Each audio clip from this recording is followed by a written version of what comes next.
L'incrédulité, nous avons dit, c'est l'incroyance. Ne soyons pas des incroyants. Les incroyants, mes frères et sœurs, ne sont pas les enfants de l'Église ou de la famille rachetée par le sang de Jésus-Christ. Alléluia. Soyons les croyants, les vrais croyants, les gens qui croient non seulement parce qu'ils voient ou parce qu'ils touchent, mais les gens qui croient sans avoir vu, alléluia, sans avoir touché. Ça, c'est la croyance que Dieu attend de nous. Jésus était attristé. Et il a reproché, il a réprimandé l'incrédulité et l'aveuglement, la dureté de cœur de ses disciples. Et le dimanche passé, nous avons partagé sur la trahison de Judas. Judas était avec Jésus-Christ. Judas marchait avec Jésus. Il s'asseyait toujours à côté de Jésus. Il mangeait avec Jésus. Mais Judas ne croyait pas. Et la Bible nous dit, mes frères et sœurs, un jour, Judas, à côté de Jésus-Christ, pendant le moment que Christ devait célébrer sa mort et sa résurrection avec ceux qu'il aimait, il voit Judas. Et la Bible nous dit, il fut troublé au-dedans de lui. Comment quelqu'un comme ça, comment un homme peut être comme ça? Comment l'incrédulité peut être rebelle, têtue comme ça, dans le cœur d'une personne qui voit avec ses yeux? Le papa fait tout pour les enfants. Mais les enfants, mes frères et sœurs, demeurent toujours insatisfaits. Insatisfait de tout le travail de son père, de tout le travail de sa mère. Alléluia. C'est comme dans une maison. Un homme qui donne de l'amour à sa femme, mais la femme demeure toujours insatisfaite. Ça trouble. Une femme qui respecte toujours son mari, cette femme est soumise. Vraiment, elle respecte son mari, mais le mari n'est pas toujours satisfait. Ça trouble les cœurs. Alléluia. Et cela pousse, mes frères et sœurs, la personne à déclarer quelque chose d'impossible, d'insupportable. Alléluia. Et lorsque Jésus a regardé Judas, il dit, mais comment quelqu'un peut être hypocrite comme ça? Comment quelqu'un peut être incrédule jusqu'à ce niveau? Il a vu les miracles. Lui-même, il a même opéré les miracles à mon nom. Et Jésus a dit, mais non, réjouissez-vous parce que vos noms sont écrits dans le livre de vie. Alléluia. Jésus était troublé de voir que, mais comment? Et celui-ci,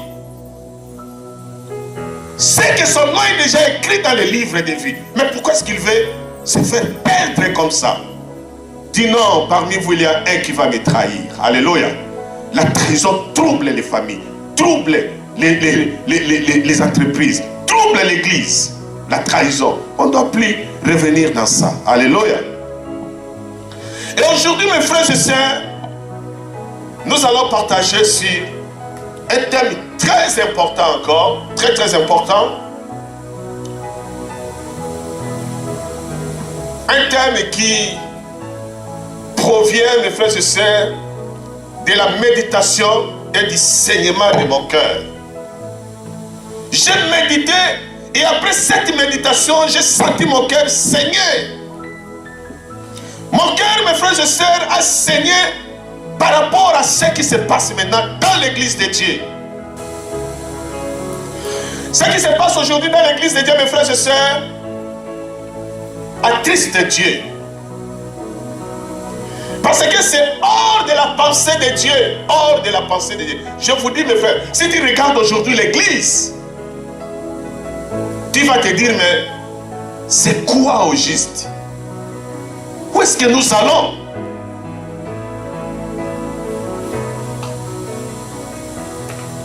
Où est-ce que nous allons? Est-ce que les gens oublient qu'il y a deux destinations? Il y a une destination qui amène à la mort éternelle et une destination qui amène à la mort, à la vie éternelle. Parce qu'il n'y a que deux destinations pour nous, mes frères et sœurs. Pour nous qui disons que nous sommes enfants de Dieu. Alléluia. Seulement deux destinations. La destination qui amène à la mort éternelle et à la vie éternelle. À l'enfer et au royaume éternel de Dieu. À la nouvelle Jérusalem. Avec Christ. Et à l'enfer avec le diable, avec Satan, ses démons et ses agents. Il n'y a que des destinations. Mais maintenant, où va l'église? L'église va où? L'église aujourd'hui va où? Elle va où l'église? En voyant tout ça, mes frères et sœurs, j'ai saigné dans mon cœur. Alléluia. J'ai dit, Seigneur, aie pitié de nous. Aie pitié de nous. Alléluia. Parce que tout ce qui se passe aujourd'hui dans nos assemblées, mes frères et sœurs, ou dans le corps de Christ, si tu regardes avec les yeux de la foi, les yeux spirituels, tu te dis que nous sommes déjà hors de la pensée de Dieu, hors de la doctrine biblique. Ce qui se passe sur la prière, sur la foi et l'espérance. Alléluia. Parce que la foi et l'espérance marchent de pair. Alléluia. La foi et l'espérance. Les choses que le diable, mes frères et sœurs, combat. Il n'y a pas les plus grandes choses que le diable combat comme la foi et l'espérance. Alléluia. Elles sont deux sœurs. La foi et l'espérance sont deux sœurs. Si vous lisez Hébreux chapitre 11, verset 1, ça nous connaissons la foi. Alléluia. Et si vous lisez pour l'espérance, Romains chapitre 5, verset 5. Est-ce qu'on peut lire rapidement? Romains 5, 5. Ce sont deux êtres vivants dans la vie d'un enfant de Dieu, marchant ensemble, opérant ensemble, mes frères et sœurs. La foi, c'est quoi? Hébreux chapitre 11, le verset 1. Or, la foi est une ferme assurance des choses qu'on espère. Une démonstration de celle qu'on ne voit pas. Ah. Maintenant, Romains 5, 5. Romains chapitre 5, le verset 5. Je lis en anglais. Or, l'espérance ne trompe point, parce que l'amour de Dieu est répandu dans nos cœurs par le Saint-Esprit qui nous a été donné. Ah! Reprends encore, s'il vous plaît. Or, l'espérance ne trompe point. L'espérance ne trompe point. Parce que l'amour de Dieu est répandu dans nos cœurs par le Saint-Esprit qui nous a été donné. L'amour de Dieu, mes frères et sœurs, si tu ne sens pas l'amour de Dieu, si tu ne sens pas la présence de l'amour de Dieu dans ton cœur, pose-toi la question de savoir si tu as le Saint-Esprit. Alléluia. Celui qui a le Saint-Esprit, mon frère, ma soeur, sent la présence, l'abondance de l'amour de Dieu dans son cœur. Parce que c'est le Saint-Esprit qui fait répandre cet amour dans nos cœurs. Et comme il y a l'amour de Dieu dans nos cœurs, l'espérance, mes frères et sœurs, encourage la foi. L'espérance dit à la foi, crois. Alléluia. L'espérance dit à la foi, crois. Parce que l'espérance, c'est l'attente avec attention. Alléluia. C'est que nous attendons. C'est que lorsque tu attends, c'est que tout celui qui attend, c'est celui qui espère. Alléluia. Alléluia. On n'a pas l'espérance, mes frères et sœurs, si on n'espère pas à quelque chose. C'est lorsqu'on espère à quelque chose qu'on se dit qu'on a l'expérience, qu'on vit dans l'espérance. Alléluia. Donc l'espérance encourage l'espérance. La foi est une ferme assurance. Lorsque tu sors de la fermeté dans ton engagement, l'espérance vient. Dis non. Non. Tu ne vois pas l'amour de Dieu. Tu oublies l'amour de Dieu. L'espérance dit, est-ce que tu oublies l'amour de Dieu? Alléluia. Lorsque tu commences à te décourager, à t'affaiblir, à te désintéresser des choses de Dieu, à te lasser dans la voie de Dieu, mon frère, ma soeur, l'espérance dit, mais quoi? Tu n'as plus l'assurance? Alléluia. Tu n'as plus l'assurance. Tu ne crois pas que Dieu est capable de te protéger, de te sécuriser. Où est-ce que tu veux aller? Alléluia. Tu ne crois pas que Dieu est capable de te lever. Où est-ce que tu veux aller? Tu ne crois pas que Dieu est capable de te prospérer. Tu veux aller où? Ta maladie, tu ne sais pas que Dieu est capable d'enlever cette maladie-là, que ça ne soit plus ta maladie. Ton problème, c'est ça le rôle de l'espérance dans nos vies. Alléluia. Mes frères et sœurs, nous venons dans les églises, dans nos assemblées, comme de n'importe qui. C'est pour cela, je vous dis, nous faisons de n'importe quoi. Nous nous comportons n'importe comment. Alléluia. Alléluia. Comme de n'importe qui. C'est pour cela que nous nous comportons n'importe comment. Et nous faisons n'importe quoi. Nous nous intéressons à de n'importe quoi. À des choses de bassesse, à des choses de terre à terre. Alléluia. Parce que mes frères et sœurs, nous nous comportons à de n'importe qui. Nous ne sommes pas de n'importe qui. Alléluia. Nous sommes ceux-là qui ont le Saint-Esprit. Et le Saint-Esprit fait répandre l'amour que le monde ignore. L'amour de Dieu que le monde ne reconnaît pas. Alléluia. Alléluia. Amen. Nous sommes les héritiers de Christ. Les héritiers du royaume. On se comporte comme de n'importe qui. Mais Abraham, mes frères et sœurs, ne s'est pas comporté comme un n'importe qui. Alléluia. Il ne s'est pas comporté comme un n'importe qui. Abraham savait qui il était. Alléluia. La Bible nous dit il a espéré contre toute espérance. C'était une espérance qui était au-dessus de tout ce que les hommes espèrent. Alléluia. Au-dessus. C'est l'espérance qui touchait mes frères et sœurs. C'est-à-dire, c'est que Dieu est capable d'accomplir, même au temps impossible. Même au moment impossible. L'espérance qu'Abraham avait. On l'a appelé le père de la foi. Sa foi l'a amené jusqu'à l'accomplissement de la promesse de Dieu parce qu'il espérait contre toute espérance. Alléluia. Il espérait contre toute espérance. Donc ça dit, l'espérance, mes frères et sœurs, c'est comme le GPS. Alléluia. L'espérance, c'est comme le GPS. L'espérance, dans la vie d'un enfant de Dieu, c'est comme le GPS. Lorsque tu te trompes, ou tu veux te tromper de direction, le GPS se détourne. Alléluia. Même si tu refuses de tourner, le GPS va continuer à te dire que tourne à gauche, tourne à droite.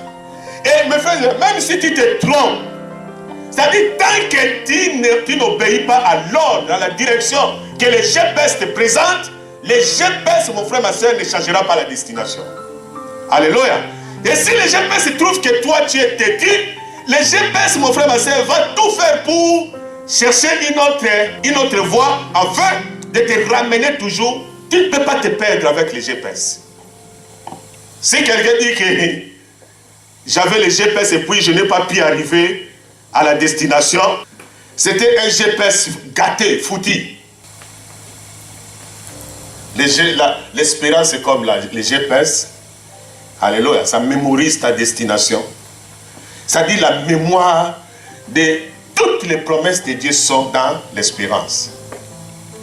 Alléluia. De l'espérance est la mémoire de toutes les promesses de Dieu. De tout ce que l'homme attend de Dieu. L'espérance est la mémoire de ça. Ça nous rappelle. Lorsqu'on a le Saint-Esprit. Alléluia. Lorsqu'on a le Saint-Esprit répand ce que tu as droit dans la vie chrétienne et l'espérance te dit allez, continue. Ça te pousse. Alléluia. Ça te pousse. Lorsque tu n'as plus la foi, non. Mais seulement le CD. Le CD c'est quoi? Le CD de toutes les espérances, de toutes les expériences d'hier. Alléluia. De tous les témoignages d'hier. Tu mets le CD. Ça va te jouer. Les CD, c'est la Bible. Alléluia.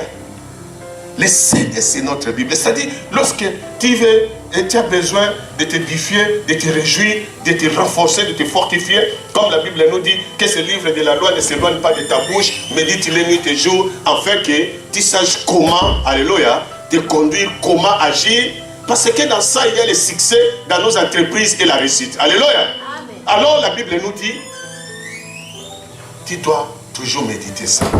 Tu dois toujours te tourner. C'est le CD. Alléluia. Amen. Tu as oublié un morceau de la musique que tu aimes. Remets les CD. Alléluia.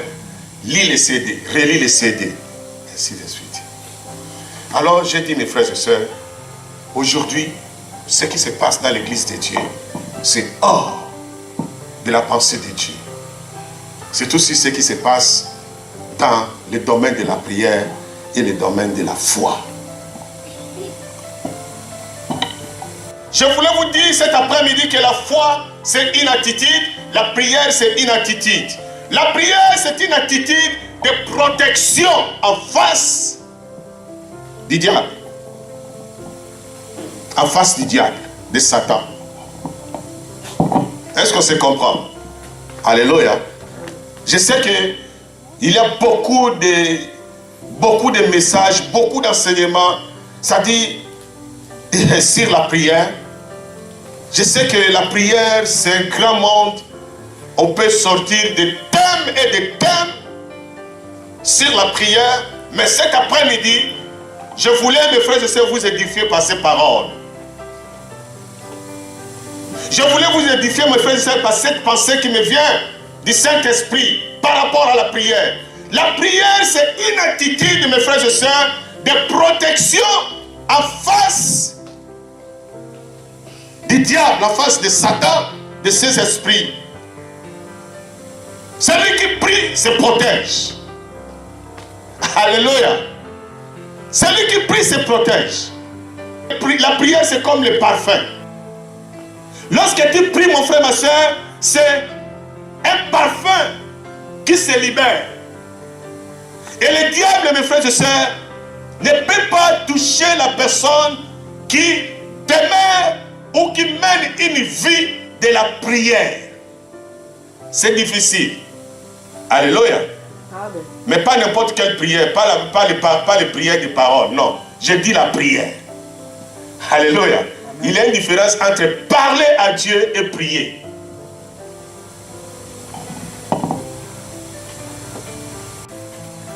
Un Pierre chapitre 5 verset 8. Qu'est-ce que la Bible nous dit là?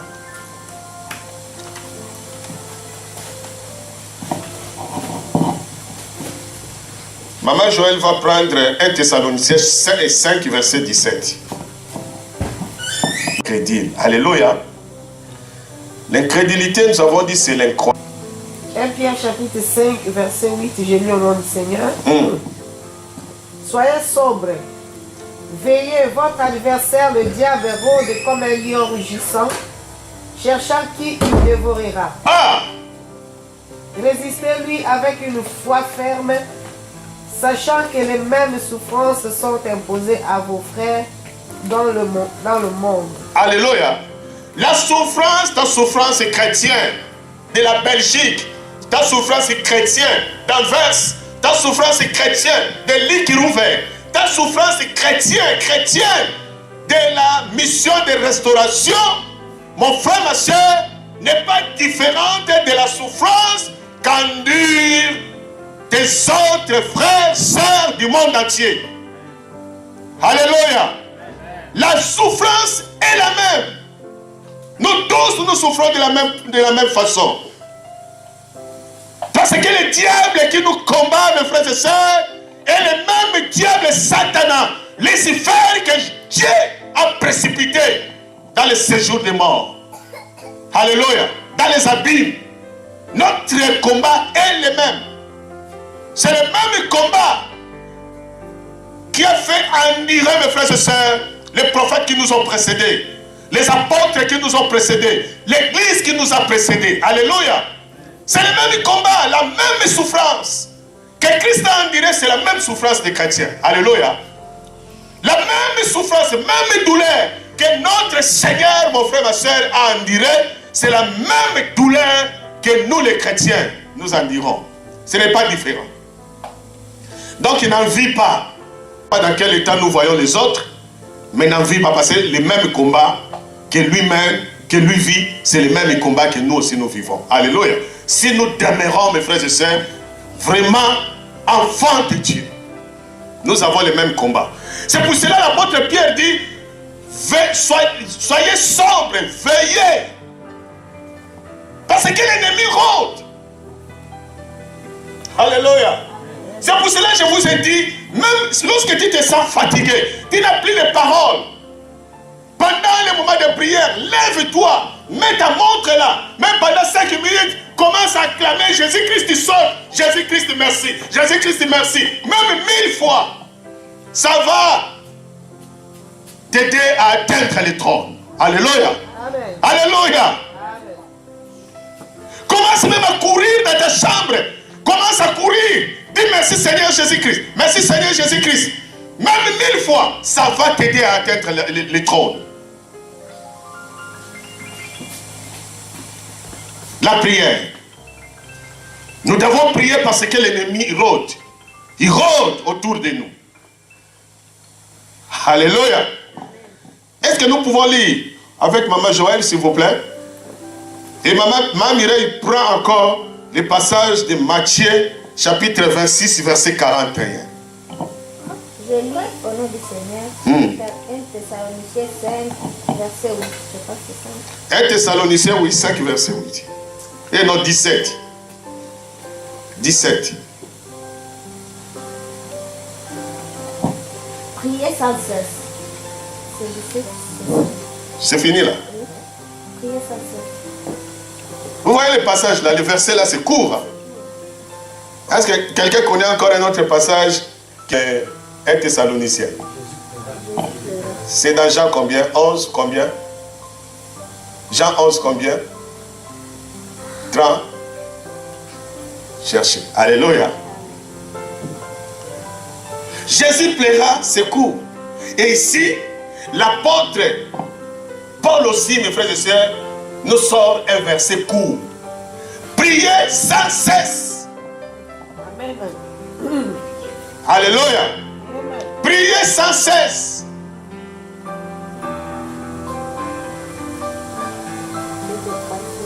Donc, ne t'arrête pas de prier. Ne cesse pas de prier. Alléluia. Amen. Ne cesse pas de prier. Priez sans cesse. Prier sans cesse différent de prier à tout moment. Alléluia. Il y a d'autres personnes qui ont cette grâce-là de prier à tout moment. Il est dans la chambre, il prie. Il est à chaque minute, il prie. Comme Daniel avait ces moments de prière. Alléluia. Amen. Le matin, midi, soir. Il priait 3 fois par jour. Mais ici, la Bible nous dit prier sans cesse. N'arrête pas. Souviens-toi que tu dois prier. De prier sans cesse, ça signifie que souviens-toi que tu dois prier parce que ton ennemi rôde. Alléluia. Donc, toute la journée, tu ne peux pas rester comme ça sans prier. Parce que la journée là, ton ennemi peut t'avoir. Alléluia. Amen. Toute la journée, tu restes sans prier, c'est pas bon. Un enfant de Dieu, non. Alléluia. Parce que tu as un ennemi qui cherche à n'importe quel moment. Dès le matin, recommande ta journée au Seigneur. Alléluia. À midi, rends grâce au Seigneur. Le soir, remercie le Seigneur. Et à n'importe quel moment, ça c'est moi qui dis. Mais le Seigneur peut mettre en toi alors l'amour de la prière, l'esprit de la prière. Et Matthieu chapitre 26, verset 41. Matthieu chapitre 26, verset 41. Je lis au nom du Seigneur. Amen. Veillez et priez afin que vous ne tombiez pas dans la tentation. Ah! L'esprit est bien disposé, Mais le corps, mais la chair est faible. la chair là est faible. Après avoir mangé la semoule, mes frères et sœurs, tu es fatigué. Alléluia. Après avoir travaillé, tu es fatigué. Hein, frère Michel, tu arrives parfois toute la journée, tu travailles et puis tu rentres à la maison fatigué. Tu dis seulement merci Seigneur Jésus-Christ. Boum, sur le canapé. Surtout si tu es fatigué, ne te jette, ne te plonge pas directement au lit. Amen. Alléluia. Fais l'effort. Même avant de te plonger au lit, comme tu sais que tu vas prier, tu ne peux pas prier, tu es fatigué. Va même sur ton lit, à genoux, toi seulement comme ça. Lorsque tu vas s'y sauter, tu peux prier. Mais si tu te tannes, tu es parti. Alléluia. Amen. Maman Joël. Amen. Kaboum! Je vous dis que la prière, c'est une attitude. Alors, parce que nous devons savoir qu'il y a deux sortes d'attitudes. Il y a l'attitude positive et l'attitude négative. Est-ce qu'on peut lire rapidement dans notre 32 versets 31 à 32. Exode chapitre 32, verset 31 à 32. J'ai lu au nom du Jusqu'au Seigneur. verset 33, s'il vous plaît. Oui. Moïse retourna vers l'Éternel et dit, Ah, ce peuple a commis un grand péché. Ils se sont fait un dieu d'or. 32. Pardonne maintenant leur péché, sinon efface-moi de ton livre que tu as écrit. Amen. Ça, c'est pas une bonne prière. Alléluia. Les prières conditionnelles. Comme je viens de vous dire, la prière c'est une attitude. Mais une attitude, mes frères et sœurs, qui va t'aider à te protéger dans ta vie, en face de ton ennemi. Mais là, ce que Moïse fait, ce n'est pas une prière qui le protège, ni qui assure l'exaucement de Dieu. Alléluia. C'est-à-dire, la prière, mon frère, ma soeur, doit rester dans ce contexte-là. Priez sans cesse. Pourquoi? Parce que l'ennemi rôde. Là, c'est que vous devez vaquer à la tentation. Alléluia. Vous devez prier. Mais ne priez pas en poussant Dieu à faire ta volonté. Non, non, non, non. Alléluia. À obliger Dieu. À imposer Dieu. Parce que là, tu ouvres contre la porte au mal. Lorsque les enfants d'Israël ont péché, mes frères et sœurs, après avoir adoré les veaux-dents, Dieu a dit, je vais détruire ce peuple. Et Moïse, il dit, là où Mme Mireille vient de lire, l'Éternel dit, l'Éternel dit à Moïse, c'est celui qui a péché contre moi que j'effacerai de mon livre. Va donc. Alléluia. Conduis le peuple. Où je te dis. Et Dieu est catégorique là. Alléluia. Ma Mireille, il est un peu là. Il est un peu parce que moi, je n'ai pas bien lu. Au verset 34. Exode 32, 34. Oui. D'abord, c'est un bon verset. Verset 32. Livre verset 32, vous descendez doucement, doucement. Verset 32, je lis au nom du Seigneur. Amen. Pardonne maintenant leurs péchés. Pardonne leurs péchés, Seigneur. Maintenant. Il dit même maintenant. Toi, tu dis à Dieu maintenant, tu connais l'emploi du temps de Dieu. Alléluia. Il y a d'autres qui disent, Seigneur, l'obité, lolo, l'obité, sikoyo. Alléluia. Seigneur, pas demain, maintenant. Pardonne-les maintenant. Sinon, efface-moi de ton livre que tu as écrit. Ah, sinon efface-moi, Seigneur. Oh, donc toi tu aimes plus que Dieu. Alléluia. Donc Moïse aimait le peuple d'Israël plus que Dieu. Non, mon frère, personne ne peut aimer plus que Dieu. Alléluia. Personne ne peut supporter plus que Dieu. Personne, mon frère, ma soeur, ne peut donner plus que Dieu. Alléluia. Amen. Il peut faire au-dessus de tout ce que l'homme peut faire. Il peut donner au-dessus de tout ce que l'homme peut donner. Il peut accomplir au-dessus de tout ce que l'homme peut accomplir. Donc, il ne reçoit pas le commandement d'un homme. Alléluia. Il n'est pas soumis aux déclarations d'un homme. Dieu, le Dieu là. Prie pour ta protection. Mais ne prie pas pour pousser Dieu, mon frère, ma soeur, à la colère et ouvrir la porte à l'ennemi dans ta vie. Parce que lorsque Dieu se fâche contre toi, l'ennemi profite directement pour t'avoir. Alléluia. Dieu ne t'a pas approuvé, donc l'ennemi doit maintenant t'atteindre. Continue s'il vous plaît. L'Éternel dit à Moïse. L'Éternel dit à Moïse. C'est celui qui a péché contre moi que j'effacerai de mon livre. Ah, c'est celui qui a péché contre moi que j'effacerai de mon livre. Ce n'est pas toi. Toi, tu n'as pas péché. Contente-toi de toi-même. Alléluia. Amen. Et va donc conduire le peuple où je t'ai dit. Alors, va donc conduire le peuple où je t'ai dit. Voici mon ange marchera devant toi, mais au jour de ma vengeance, je les punirai de leurs péchés. Ah! Au jour de ma vengeance, je les punirai. Mes frères et sœurs, Dieu ne se répand pas de ces déclarations contre les péchés. Si Dieu se lève pour condamner le mal, mon frère, ma soeur, il ne se répand pas. Alléluia. Il ne se répand pas. Et Dieu a fini par les tuer tout ça. Amen. Et Malachie. Malachie chapitre 3 verset 13.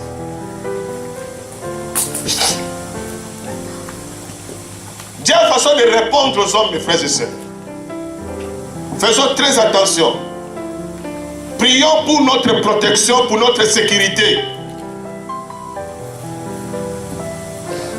Malachie chapitre 3 verset 13. Qu'est-ce que Dieu dit à ces enfants de Dieu qui craignaient Dieu? Même si tu crains Dieu, tu n'as pas le pouvoir d'obliger Dieu, d'imposer Dieu ta volonté. Alors ceux qui craignaient l'Éternel se parlèrent l'un à l'autre. L'Éternel fit attentif et il écouta. Toi tu crains Dieu. Nous craignons Dieu comme nous sommes ici, mes frères et sœurs. Et on se parle lorsqu'on voit l'église, lorsqu'on voit certains membres de l'église qui n'arrivent pas à se tenir ferme, à s'engager. Ah, ça devient le problème de Dieu. Pourquoi Dieu comme ça? L'église comme ça? Pourquoi est-ce qu'il n'y a pas beaucoup de membres à l'église? Pourquoi est-ce que notre église n'est pas comme les autres églises? Ainsi de suite. Ah, alléluia.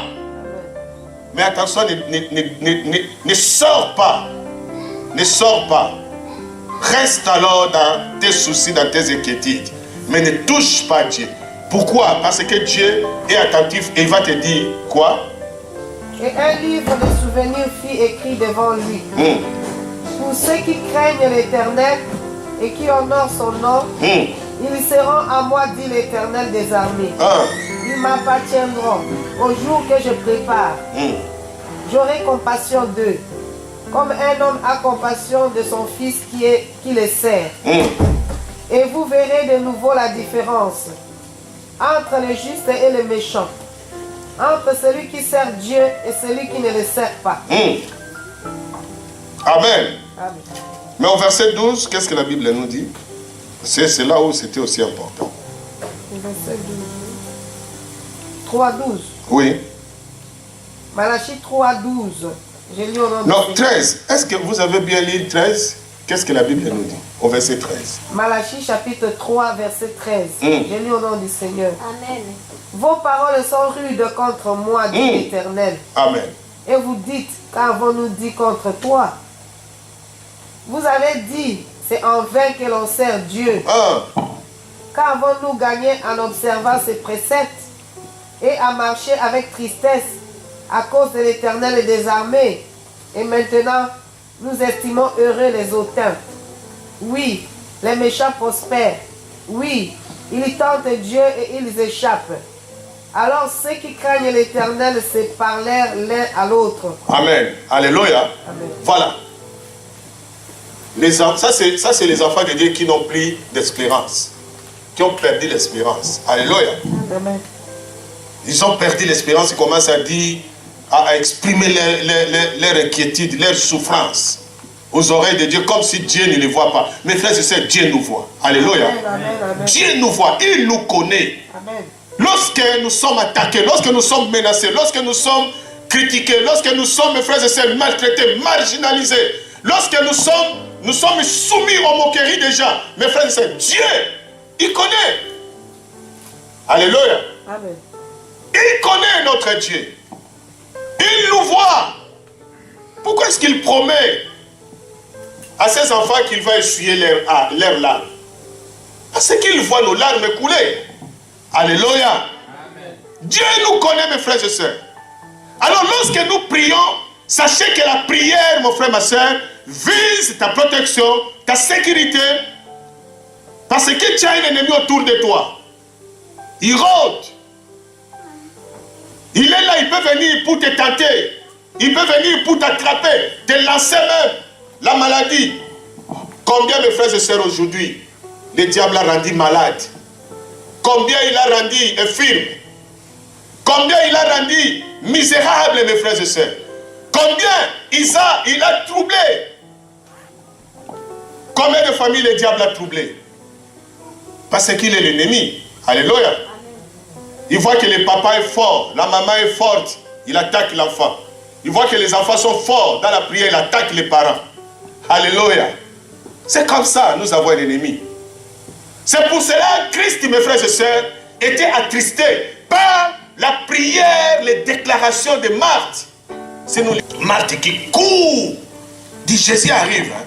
Je crois que dans son cœur, elle méditait même des choses terribles. Tu sais, si tu t'attendais au secours, à l'aide de la personne que tu admires, alléluia, de la personne que tu estimes, et que cela n'arrive pas, tu sais, parfois, aux occasions de l'air, c'est seulement Jésus là qui doit nous faire comme ça. Hein? Jésus, lui, il est Dieu, non? Est-ce qu'il ne pouvait pas savoir que Lazare était malade? Maintenant là, tu crois qu'il ne sait pas que Lazare est mort? En tout cas, si je rencontre Jésus, je vais lui parler. Alléluia. Parce que Marthe pensait à la manière de l'humain, mes frères et sœurs. Et lorsque Marthe arrive maintenant devant Jésus, la Bible nous dit au verset 20, lorsque Marthe apprit que Jésus arrivait, elle alla au-devant de lui. Tandis que Marie se tenait assise à la maison. Marthe dit à Jésus, Seigneur, si tu eusses été ici, mon frère ne serait pas mort. Mais maintenant même, je sais que tout ce que tu demanderas à Dieu, Dieu te l'accordera. Jésus lui dit, ton frère ressuscitera. Marthe dit, je sais, lui répondit Marthe, qui ressuscitera à la résurrection au dernier jour. Alléluia. Au dernier jour, mais pas maintenant. Et pourtant, elle dit quoi? Tout ce que tu demanderas à Dieu, Dieu te l'accordera. Alléluia. Mais pourquoi est-ce que lorsque Jésus dit que ton frère ressuscitera, Marthe ne pouvait pas dire Amen? Alléluia. Jésus dit ton frère ressuscitera, Marthe devait dire seulement Amen. Alléluia. Vous voyez l'attitude. La prière, c'est une attitude, mes frères et sœurs, qui nous aide à devenir forts en face du diable, en face des tentations. Résistant. Alléluia. Parce que la personne qui prie, la prière le fait demeurer dans la présence de Dieu, dans une pensée de sanctification. Alléluia. C'est lui qui prie. Et regardez, mais lorsque Marie est venue, si vous regardez l'attitude de Marie, dans verset 32, toujours, 30 mais verset 32, regardez l'attitude de Marie. Lorsque Marie, au verset 32, lorsque Marie fut arrivée là où était Jésus, et qu'elle le vit, elle tomba à ses pieds. Ce que Marthe n'avait pas fait. Alléluia. Si Marthe avait fait, on allait écrire. Alléluia. Marthe ne s'est pas prosterné. Marthe n'est pas tombée au devant de Jésus. Mais Marie, lorsqu'elle est arrivée, la première des choses, ah, Colo, si tu étais là, mon frère n'allait pas mourir. Alléluia. Vous voyez l'attitude, cette attitude a touché le cœur de Christ. Ça dit notre prière devient une protection lorsque ça touche touche le cœur de Dieu. Alléluia. Est-ce qu'on comprend ça? Toi, tu ne sais pas que ce que tu dis, ce que tu déclares dans ta prière, touche le trône de Dieu. Mais ça touche le trône de Dieu, c'est pour cela que le diable ne peut pas t'approcher parce qu'il y a quelque chose qui te lie avec Dieu. Alléluia. Il ne peut pas traverser ça. C'est comme un laser, un fil de laser. Il ne peut pas traverser, toi tu ne vois pas ça. Donc voilà mes frères et sœurs. La prière aujourd'hui est devenue quoi? Aujourd'hui la prière est devenue quoi?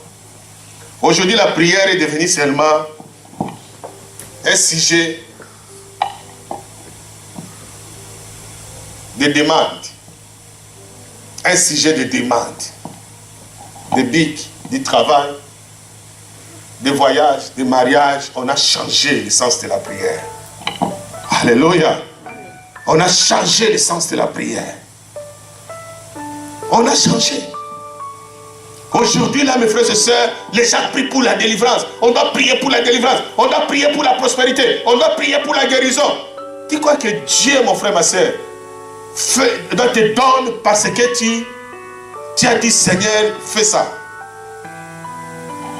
Alléluia. Nos paroles n'impressionnent pas Dieu. Les paroles de Moïse n'ont pas impressionné Dieu. Il dit, c'est comme ça, efface mon nom de ton livre. Ça n'a pas impressionné Dieu. Alléluia. Les enfants de Dieu, ils ont dit, nous sommes là, on est des malheureux. Les autres se font même les escroqueries, ils sont bien. Il a son temps de te bénir. Alléluia. Il a son temps de te visiter. Et ces enfants de Dieu là, lorsqu'ils ont vu les escrocs prospérer, lorsqu'ils ont vu les voleurs prospérer, les magiciens prospérer comme nous vivons aujourd'hui, le temps que nous sommes en train de vivre aujourd'hui, les occultistes sont en train de prospérer. Alléluia. Amen. Les occultistes, tu es un joueur de foot, si tu n'es pas dedans, tu as un problème pour sortir, pour prospérer. Il faut les tatouages, il faut les percer, il faut les trucs. Tu dois signer un pacte, un contrat avec le diable pour sortir, pour signer le contrat. Alléluia. Tu es un musicien, il faut un contrat avec le diable. Le monde, mes frères, aujourd'hui est devenu favorable à la compromission. En dehors de la compromission, tu vas tourner là, ils vont te regarder, ils n'ont pas pitié de toi. Alléluia. Ils n'ont pas pitié de toi. Les prostituées marchent entre eux, se servent entre eux. Les menteurs entre eux, les occultistes entre eux. Nous, comme nous prêchons là, mes frères et sœurs, lorsque tu n'es pas dans leur cercle, ils ne vont pas t'attirer vers eux. Alléluia. Même t'inviter à aller prêcher, ils ne vont pas t'inviter. Ils ne vont pas t'inviter. Parce que tu n'es pas dans leur cercle. Et dans notre cercle, c'est seulement les gens, comme nous sommes là, on se bat avec les membres, le nombre de membres que le Seigneur nous envoie. Alléluia. Mais eux, ils ne se battent pas. Ils n'ont pas le temps de s'inquiéter de l'absence d'une soeur, d'un frère, de téléphoner. Parce que, alléluia, ils ont d'autres sources. Ils n'ont pas besoin. Ils font ce qu'ils veulent. Ils obligent même d'autres personnes à l'église. Tu vas apporter tel montant pour ta délivrance. Tu veux que Dieu te bénisse, tu dois apporter ça. Ils obligent, ils imposent des choses sur les gens. Et si tu ne veux pas, tu pars. Nous voyons les autres. Il te dit, je vais te laver. Si tu ne veux pas que je te lave, allez, tu pars. Et tu vois une sœur qui est là, un frère a dit, mais pourquoi est-ce qu'on ne lave pas les hommes? On lave seulement les femmes. Alléluia. Et si tu refuses d'être lavé par lui, tu pars. Même si tu cries ça, même si tu publies ça, il s'en fout. Alléluia. Il s'en fout, il continue. Ils n'ont pas honte. Voyez un peu, ils n'ont pas honte. Voilà mes frères et sœurs. Donc, la prière est aujourd'hui présentée autrement. Mais moi je vous dis mes frères et sœurs, priez pour vaguer à la tentation. Alléluia. Pour ne pas tomber dans la tentation. Priez sans cesse parce que l'ennemi est en train de rôder. Et puis, la foi que nous avons, ce n'est pas pour devenir riche, devenir grand, devenir puissant dans le monde. Alléluia. La foi que nous avons, mes frères et sœurs, c'est une foi qui nous aide à demeurer en communion avec Dieu. Dieu nous donne la foi pour que nous demeurons en communion avec lui. Alléluia. Pour demeurer en communion, mes frères et sœurs, les gens qui nous ont précédés avaient la foi, mais ils ont laissé combien d'immeubles dans ce monde? Alléluia. Qu'est-ce qu'ils ont laissé? Ils n'ont rien laissé. Ils sont morts même, comme ça, dans le riz. On les lapidait. Étienne était là, on les lapide à cause de la foi. Alléluia. Et Étienne est mort à cause de la foi. Paul est mort à cause de la foi. Alléluia. Pierre est mort à cause de la foi. Jean a été jeté dans l'île de Patmos avec cause de la foi. Barthélemy était persécuté jusqu'à le tendre comme autant une chèvre, un bouc à cause de la foi. Il y a d'autres qu'on a jeté, mes frères et sœurs, dans l'huile chaude à cause de la foi. Alléluia. Alléluia. À cause de la foi. Donnez-moi le nom d'un serviteur dans la Bible, d'un apôtre, d'un frère dans l'église, dans la Bible, qui a été, mes frères et sœurs, élevé en dignité à cause de sa foi. Élevé en dignité, ministre de l'époque, député de l'époque à cause de la foi. La foi, mes frères et sœurs, n'a rien à voir avec tout ce qu'on nous présente aujourd'hui. Que si tu as la foi, alléluia, si tu as la foi, tu seras riche. Celui qui n'est pas riche, il n'a pas la foi. Celui qui n'a pas l'argent, les pauvres sont les gens maudits. Ah, quelqu'un qui est, alléluia. D'abord, celui qui a la foi n'est pas pauvre. Alléluia. La foi, c'est une attitude de force, mes frères et sœurs. Celui qui a la foi fait trembler les camps du diable. Celui qui a la foi fait trembler les diables, mes frères et sœurs. Même les sorciers, dans les quartiers, dans la famille, on perd des noms de la foi. Alléluia. Parce que c'est un homme qui a ses deux pieds dans le Seigneur. Celui qui a la foi, c'est celui qui a ses deux pieds dans le Seigneur. Alléluia. Il est ferme. Il ne peut pas trahir son Dieu. Il est ferme. Il a l'assurance que ça arrive la nuit, que ça arrive le jour. Mon rédempteur s'élèvera. Alléluia. Amen. Alléluia. Amen. Il a cette confiance-là que son rédempteur va s'élever. Il n'a pas peur. Même s'il manque aujourd'hui, même si on se moque de lui aujourd'hui, on les méprise aujourd'hui, on les marginalise aujourd'hui, on les fout aux pieds, mes frères et sœurs. Lui, c'est un homme de foi. C'est pour cela que Dieu fortifie même ses serviteurs et dit, le juste vivra par la foi. Alléluia. La foi fait vivre le juste dans la justice. Amen. C'est une position, c'est une attitude de force. Si tu as la foi, tu as la force. Le diable a peur de toi. Alléluia. Le monde même a peur de toi. Le monde a peur de toi. Parce qu'un homme de foi, mes frères et sœurs, c'est quelqu'un qui vit dans le ciel naturel.